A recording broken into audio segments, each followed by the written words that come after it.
in our community. Cyberbullying is a specific type of bullying in which the bully has power over the victim through social media. A cyberbully can be just about anyone, for example, classmates or even anonymous users. Through the social medias used by the victim, the bully harasses, embraces, threatens and targets the victim, leading to many terrible decisions taken by the victim. Many types of cyberbullying, but I want to emphasize only two types. First, verbal violence. Verbal violence considered one of the most common types of cyberbullying and refer to the behavior of offensive responses, insult, mocking, threats, slander, and harassment. The rate of victimization and the crime of verbal violence, as well as the rate of victimization of other behavior, such as cyber stalking and digital dating abuse, has a large degree variation.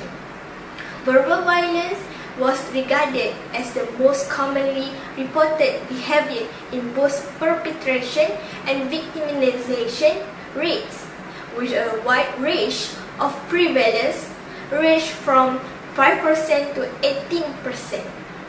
The personal factor for verbal violence, such as gender, frequent use of social media platforms, depression, borderline personality disorder, eating disorder, sleeping deprivation, and suicidal tendencies were generally considered to be related to becoming a cyberbullying victim.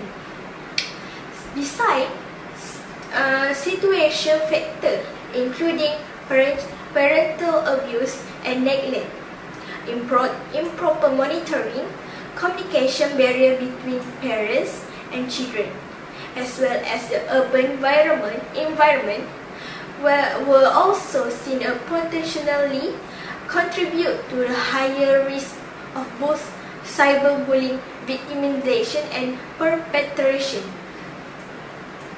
Secondly is visual violence. Visual violence relates to the release and sharing of the embarrassing photos and information without the owner consent. One of that is impersonating an account forgery, referred to identify thief and stealing password, violating account, and the creation of fake account. Moreover, impersonating can take place on the target social media network account, blog, and other form of online platform. In one more extreme cases, the cyberbully changed the victim password by preventing access to his or her account. The cyberbully used this method of aggression and endanger the victim. Other than that, several studies reported the prevalent data for visual violence and group violence. But study also shows that the prevalence of impersonation and account forgery were within a comparatively small scale. So we move to the next point. It is the anonymity of the bully. The ability to hide behind fake screen names or use someone else's screen name gives bullies the chance to say things they will be reluctant to say to another person's face without seeing the target's emotion. They also realizing that their comments have been carried out too far or misinterpreted the wider potential audience for the abuse being perpetrated. The challenge of living online world behind and the lack of direct face-to-face interaction that characterize many forms of conventional bullying. Because other people cannot verify the authenticity of the information, they can spread rumors about the others or send threatening message. The fourth point is increasing penetration of network. Whether at home, school, or in public, young people today have immediate access to the internet by personal computers and mobile devices. According to the statistic from 2012, 81% of American youth who use the internet also using the social media. According to the survey from 2009, more than half of teenagers log onto social networking websites more than once daily, and 22% log onto favorite websites more than 10 times daily. Teenagers use social media at the time when their social and emotional development levels make them susceptible to peer pressure and when their ability to self-regulate is restricted.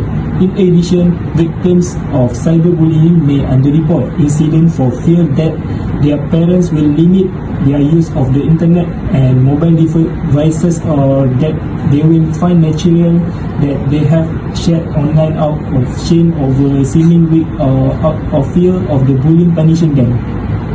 In a nutshell, the uncontrollable of networking usage can provide an opportunity for cyberbullying. Even though cyberbullying is just an online method and not a reality thing, it can affect cyberbullying victims' mental health from negative words coming to them. That's all from me. There are many effects of cyberbullying in our community, which is internalist issue. Researchers have generally looked at a connection between engagement in cyberbullying and adolescent propensity to internalist problems, such as the emergence of depressive illness, loneliness, anxiety, depression, thought of suicide, and bodily symptoms. Furthermore, according to the data from the second Youth Internet Safety Survey, 38% of adolescent victims reported feeling emotionally distraught, such as feeling unhappy as a result of online harassment. Consistent with these findings, a recent study conducted in the United States indicated that cyberbullying victimization was associated to adolescents' heightened fear of even after adjusting for their prior victimization experience and chaotic educational setting. Results from more recent study carried out in the United States show that different types of electronic victimization, such as cell phones and computers, were related to different psychological outcomes, with victimization through the use of the computer. For example, online posts, pictures, and email being more harmful to adolescents than victimization through the phone, and this supports the need to examine specific contexts of victimization, for example, text messaging and phone calls. Next is suicidal behavior.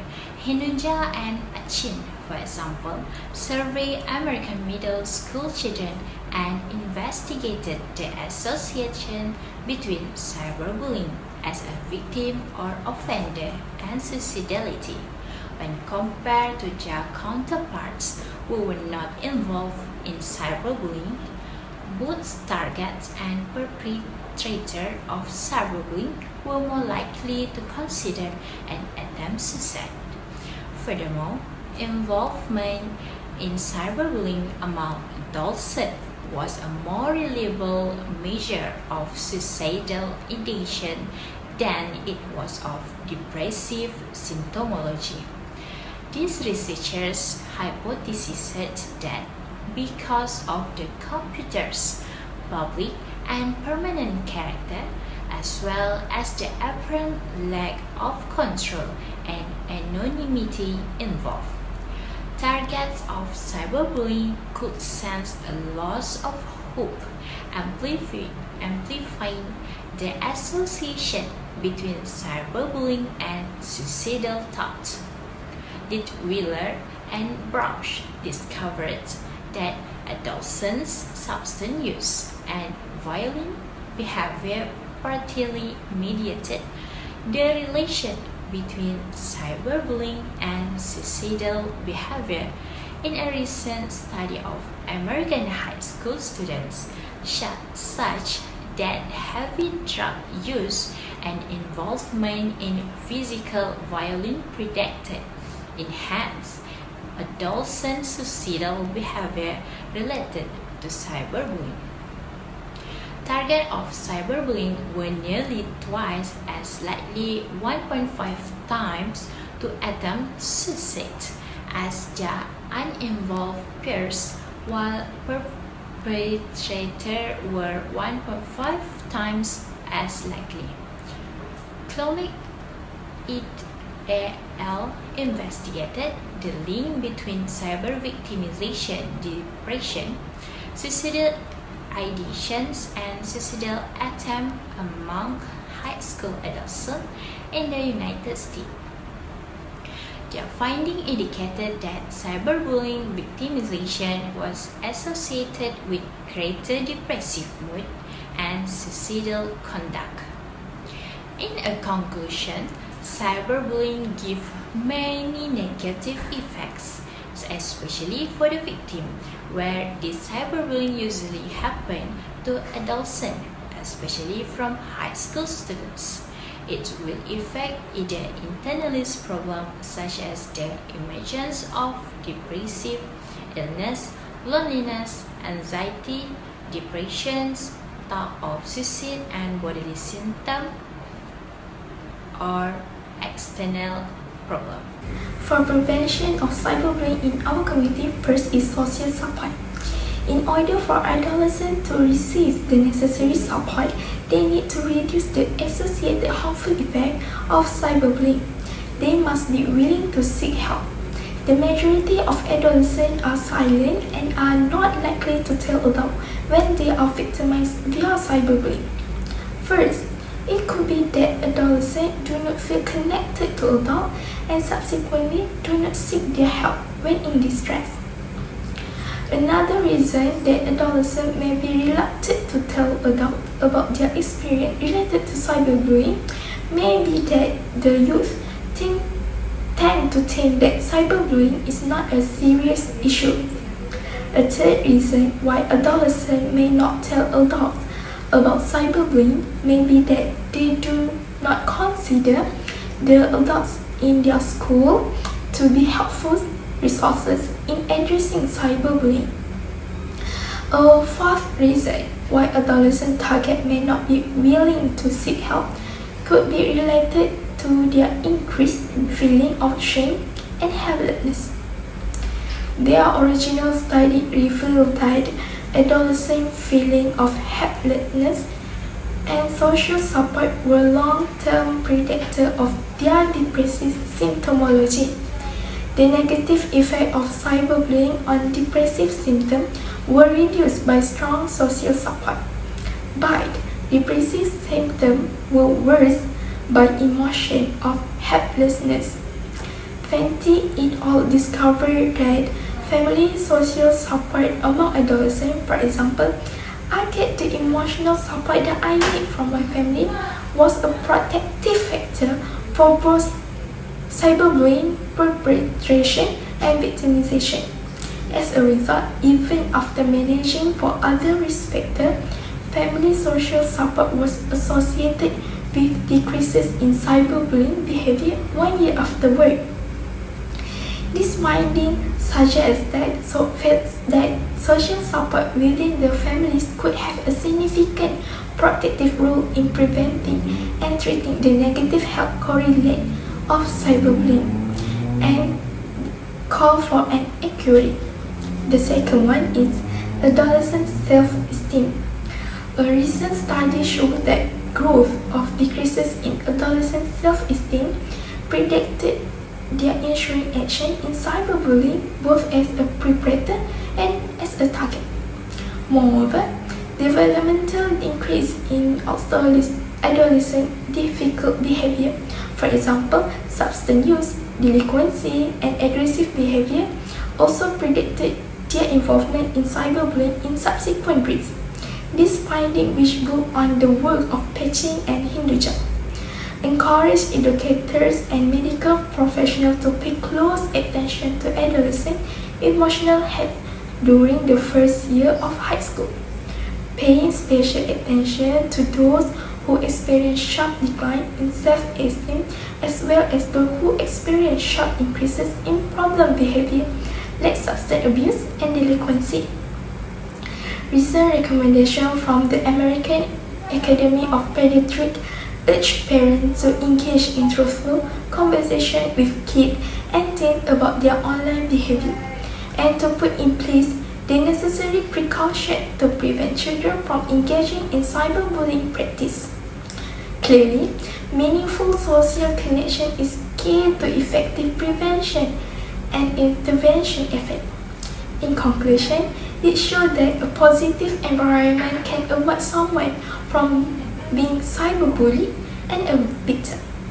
Family and friends play major support to someone that have been going through cyberbullying so that they do not do anything harmful to themselves.